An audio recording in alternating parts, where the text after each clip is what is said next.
Pemerintah Kabupaten Aceh Besar terus mengejar capaian vaksinasi terhadap kelompok remaja dan lanjut usia. Meski masih rendah, capaian vaksinasi terhadap dua kelompok sasaran ini terus membaik. Masih enggannya warga di Aceh Besar untuk menjalani vaksinasi membuat masih rendahnya capaian vaksinasi untuk dua kelompok sasaran ini.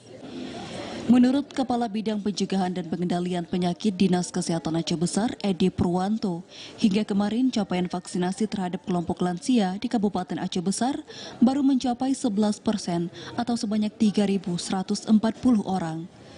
Jumlah tersebut merupakan capaian vaksin untuk dosis pertama. Adapun untuk dosis kedua, capaian vaksinasi baru mencapai 4% dari total sasaran sebanyak 26.841 lansia. Sementara untuk remaja, capaian vaksinasi dosis pertama telah mencapai 31% atau sebesar 13.960 orang dari total sasaran sebanyak 43.735 orang. Adapun untuk dosis kedua, vaksinasi kelompok remaja baru mencapai 12,8% atau telah diberikan kepada 5.640 orang.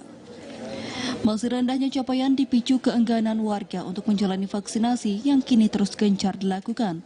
Keterlibatan semua pihak khususnya di tingkat kecamatan dinilai sangat berpengaruh pada capaian vaksinasi untuk kedua kelompok rentan ini. Kalau mengenai vaksinasi, sekarang kan kita belum dari zaman negaranya masih ada masyarakat yang mengikuti masa mau. Yang kecamatan bukan kepala daerahnya camat. Edi berharap capaian vaksin terhadap kedua kelompok ini terus meningkat seiring berbagai upaya yang terus dilakukan. Kondisi ini menyusul kasus pandemi COVID-19 yang belum berakhir sehingga perlu diwaspadai. Dari Aceh Besar, Arman Konadi, TVRI melaporkan.